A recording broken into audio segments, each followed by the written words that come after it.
Greetings, listenership. Welcome to TLC, Tropical Literature Creatives, a podcast where we interview authors of Caribbean heritage about themselves and about their literary works. Food is soul of the culture, and Barbadian cuisine is a feast for the senses. Today, we're diving into the rich flavors of Barbados with Leandra Jones, the talented author behind popular dishes of Barbados made easy. Whether you're a foodie, a curious cook, or someone craving a slice of the Caribbean, this interview will leave you inspired and maybe, just maybe, a little bit hungry as well. So, ladies and gentlemen, Leandra Jones. Leandra, welcome to Tropical Literature Creatives. Thank you so much for having me. Well, thank you for agreeing to be interviewed. Well, let's just get straight into it. I want to ask some questions about yourself and about the island that you're from. If it is that we're coming to Barbados, you being in the field that you are, you being the writer of this book, what are 3 dishes from Barbados that you would recommend to myself if it is I'm visiting Barbados for the very first time? Oh my gosh, do I have to pick only 3? All right. So first, I would say macaroni pie. I know different countries have their version of mac and cheese, but I find that Barbados macaroni pie is just so rich, with all the ingredients and stuff we put into it, that I think it's a dish that is worth trying while you're here. Because guaranteed, if you eat mac and cheese back home, you're gonna want to try to make the Bajan version of a macaroni pie. So that's top of my list. The other I would say would be bakes, and that Bajan bakes is like a sweet version. A lot of the other islands, they have bakes that don't contain sugar or very little sugar. Yeah. So ours is more on the sweet side, and it's kind of like a snack. So I'm giving you maybe I should have started with bakes. So I'm gonna give you something that you can try as a finger food, something like a lunch, which would be macaroni pie, and then lastly I would say try our fish. Now, Oystins is a place where you can go to get some of the best fish on island. And I've eaten fish because I'm a fish lover, and I've eaten fish wherever I've been to. Barbados is one of my best places to eat fish. So I would say, a part of the tourist experience to go down to Oystins. And I know us Barbados and Trinis have our little debate over flying fish, but come to Barbados and try some flying fish. Yeah, that debate there, I don't think that debate is going to end anytime soon as to who the fish belongs to. But regardless of who it belongs to, once it's cooked right, you will get no argument from me. Yeah, so come to Barbados and try some flying fish. But we have other type of fish here too: mahi, tuna, like all delicious. So those are my top 3 if I had to pick just 3. Okay. The ones that you just recommended, can we find them in your book? Yes, you can certainly find for sure my daddy's baked recipe, some macaroni pie, and yes, some fish. We have varying recipes for fish, but we even give you a Bajan seasoning, so you can season the fish according to your taste, but have that Bajan seasoning element in it to give it, that Barbadian touch. Okay. So, Leandra, obviously you're an established author. Some of the persons who I talk to, they don't do writing full-time and as much as they would like to. What do you do when it is that you're not writing books on cooking? Oh my gosh. You're correct. That is the same for me. This book has been a passion project, and I'll tell you a little bit in a second about how that all started. But professionally, I am in the real estate field. So so a plug here, if you guys are looking for real estate in Barbados, I can also be of assistance to you in that regard. But beyond real estate, another passion project of mine is that I do gift baskets, and I've met people from all over the world, whether you believe it or not, from doing gift baskets, from helping them with birthdays, anniversaries, and it really is just an extension of my creative side as well. So I don't do this all myself. Let me say that here, I do have a team of persons that would assist me because real estate is really my full-time field. And with regards to my book, this was a passion project that I had within me for 15 years. And I'm so happy that it's finally here physically, that I can share, I can sell, and speak about, I'm really proud about the book and the origins of the book. Okay, 15 years is a long time, that's 15 years is like a teenager. Yes, not dating myself, but I was a teenager. Well, tell us a little bit about the origins of the book. How did it come about? So my dad, he catered for weddings, still does, for weddings and different events and stuff on island. And I grew up, because it was a small business, I grew up with him in our kitchen being, everything being very sanitary. And when he had an event and stuff like that, don't enter the kitchen and what's not. Mhm. And then it grew, and it no longer became in our kitchen, but he always loved cooking, so he would do all kind of foods for us. I felt like I ate like a little princess as a child. Mhm. A different meal every day, being able to say, what do I want to be prepared, and he'll prepare it. I truly felt blessed, regardless of anything material. Like, food for me felt like what was a real blessing or a gift, Yeah. that to me was what relations is about, being able to have that family time with him, and all the different meals he prepared. So when I was around 15 years old, I started saying, well, Dad, why you don't do a cookbook, and he was like, oh, kind of like brushed off the idea. And I pretty much took up the mantle and held that in my heart from 15 until I had my own child. And I said, I thought about this year after year after year, I want to do this cookbook. And then finally I said, you know what? This is another generation that I want to make sure that these recipes are passed down to. So I finally did it, and it was not an easy journey. I did not do this on my own either, because I think it is important to give credit or acknowledge that we can't do it all on our own. And this took a lot of back and forth to make it finally a reality. And I'm hoping then, so what, let me say, I first did it as a Christmas gift surprise to him. So that I wrapped it all up. He didn't know. I kind of like sneak and kind of said, well, Dad, I wrote down this thing, because some things I wrote down as a teenager, as I would have mentioned, and I might not have remembered exactly what this was or understood what I would have written at the time. And I found like sneaky ways to come and say, well, Daddy, I'm kind of like cooking this. Could you refresh my memory? And, so that I could try my best to maintain the surprise for him. Yeah. And so basically what I did is I got the help, and I'm not sure if this is a question that's going to come later, so I don't want to go on and on in case you want to ask this later, but I did seek a professional help to make sure everything was put together properly, that all the recipes were tweaked to make sure people could follow the recipes. Did some recipe testing, just to make sure that this was beyond just an idea, but that it was something that was properly done, that it could be shared with the world. But I wanted it to maintain its authenticity, that if you want to learn to cook like a Bajan, this is recipes that my dad learned from his grandmom, that he passed on to me, that I now want to pass on to my daughter, so it's truly authentic in the sense that this is a long line of Bajans cooking and passing on Bajan recipes to the world. You mentioned a lot there, and it's really exciting. You could hear the passion in your voice about the book and about the project, and it's kind of, comical too, the way that you were getting information from him. Hey, help me out with this. While on the side, you're making your notes to just present to him this present. You had mentioned that it was supposed to be a present for him, but it has grown beyond that. You could say it's transcended the purpose. Are there persons outside of Barbados who would have gotten copies of your book, who would have given you feedback in terms of, the contents of it? 100%. So I pretty much placed the book on Amazon. So a little backstory of how it started, how it became reality. So I was speaking to this lady who was reaching out to me previously about, because with my gift baskets, about putting candles and stuff in our baskets. And like most conversations go, you get to know the person, you find out a bit more about their backstory and what they do. And she herself was an author and had written a cookbook. I believe it was a vegan cookbook at the time, and I was telling her about this thing I had on my heart and I wanted to do.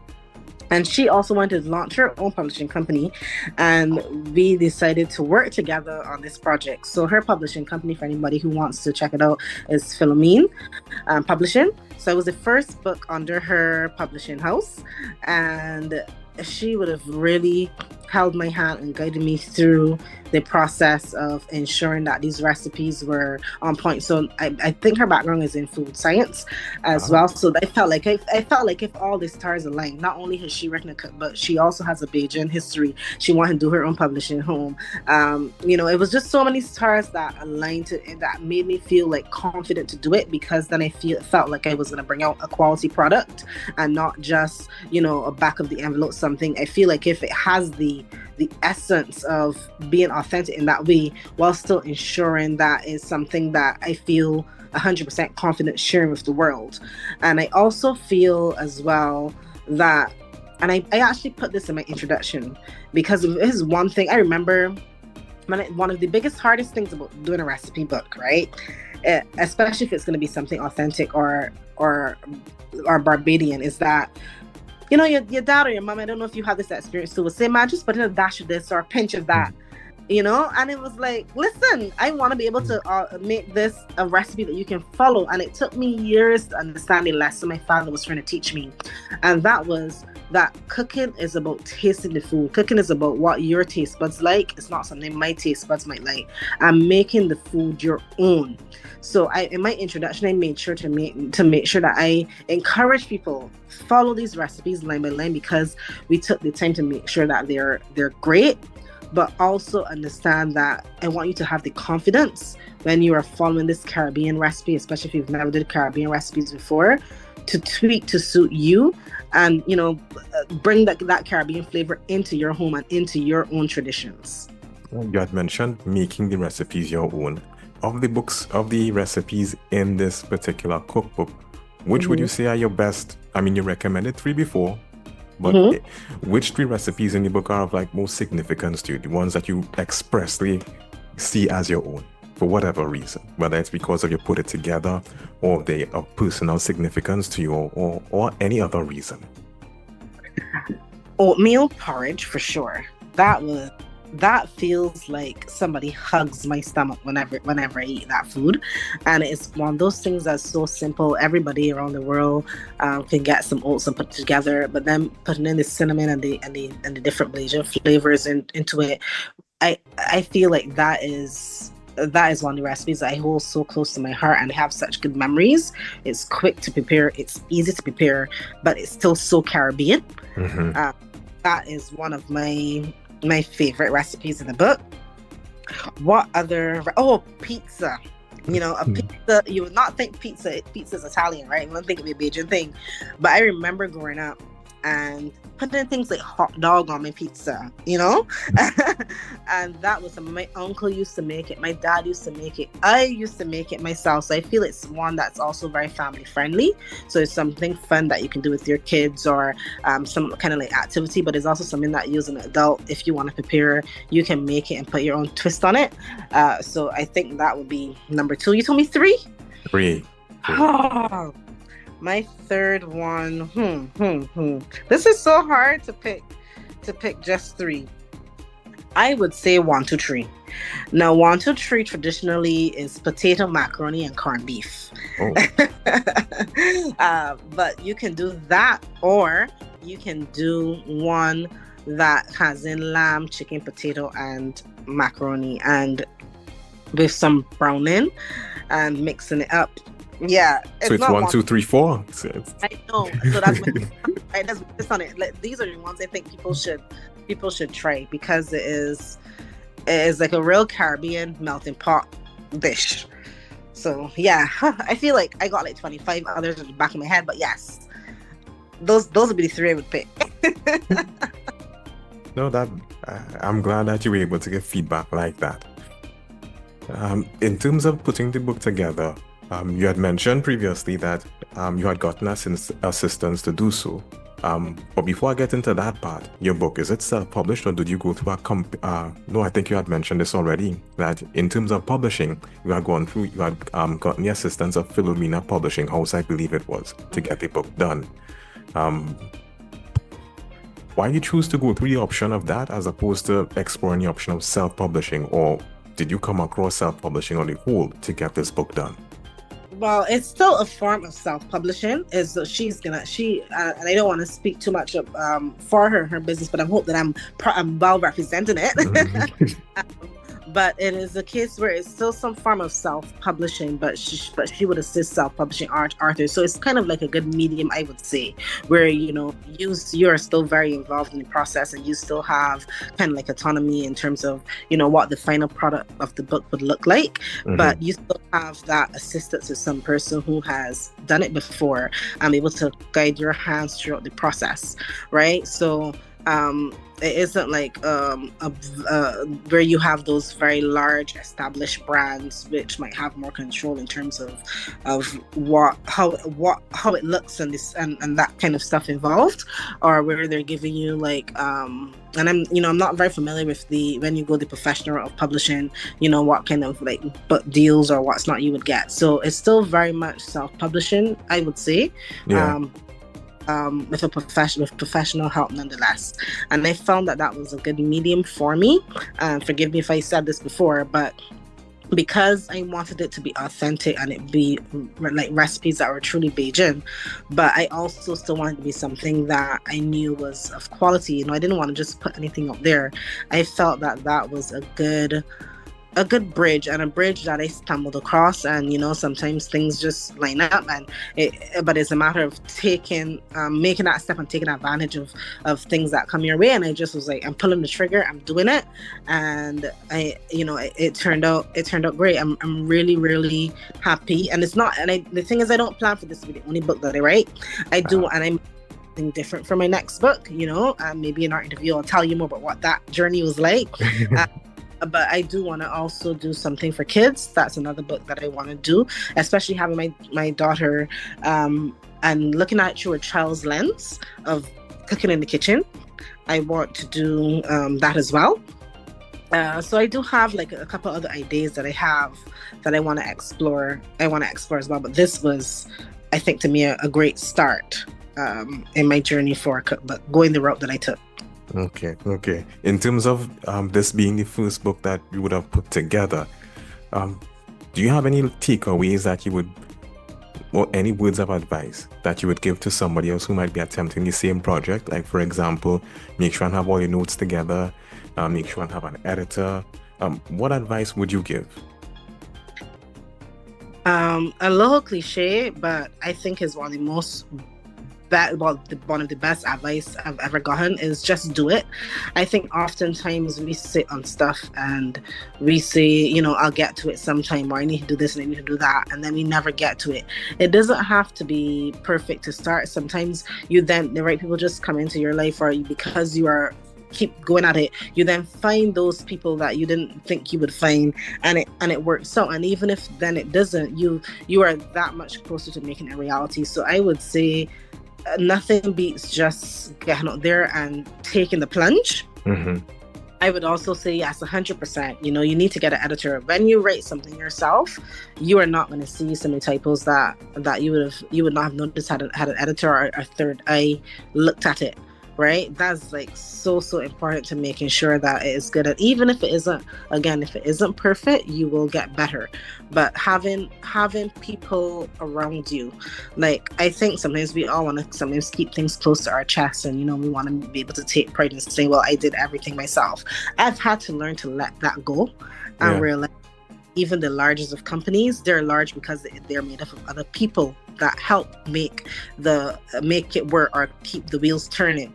So another tip, would be, yes, you have to be mindful of what you're sharing to do. There is something about you do need to be guarded at sometimes, but I feel sometimes we hold on to things way more than we need to, and we stand in our own way, right? So figure out that team that works for you, and if the team doesn't work, get another team, but don't never get a team because you are afraid to start, so I think that'll be another takeaway for me. And then you just get so many different opportunities. Who knew I would have met even you, right?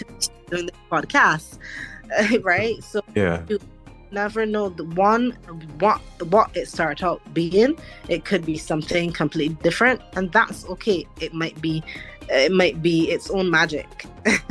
No, well said. I really have to agree with you because starting this podcast, I've been able to interact with persons like yourself, subject matter experts who would have put together books, persons who would have done thorough research and have understanding as to what it is that they would have written about. And it's really a privilege to be able to speak with persons like yourselves. So as much as you might be speaking, I'm learning from all of you guys when it is that I do these interviews. So that is great.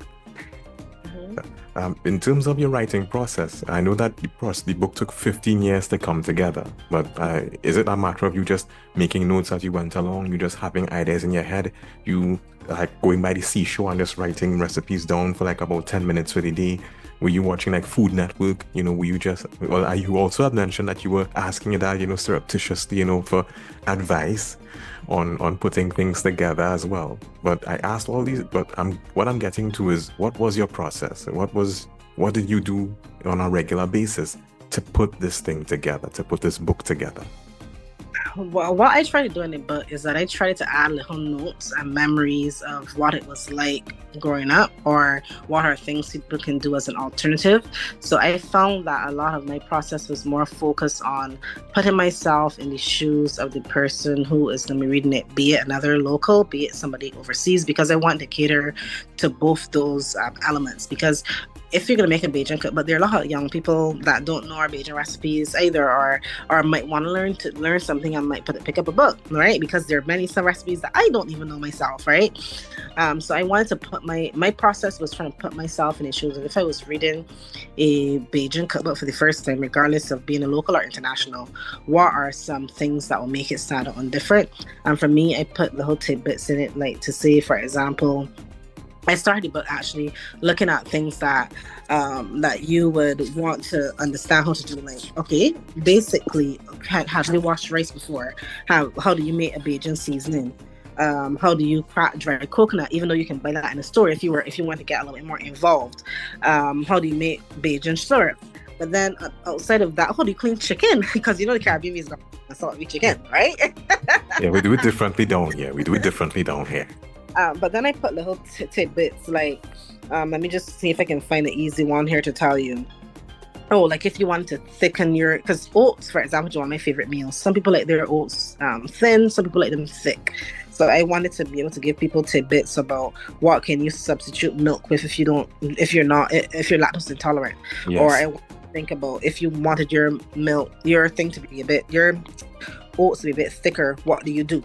And similarly, I wanted to be able to say things like, how do you remove excess salt if you have excess salt? So a lot of because recipes are recipes, right? Yes, it's a crucial part because you want to make sure the recipe is right. I had the professional there to assist me with that, and I had my father's recipes from before. So I wanted my writing process is very much about putting myself in the shoes of the reader.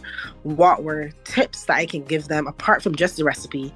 What is a memory that resonated with me about the recipe? So a lot of my writing process was based on looking at it from those lenses and trying to make the book unique in that way.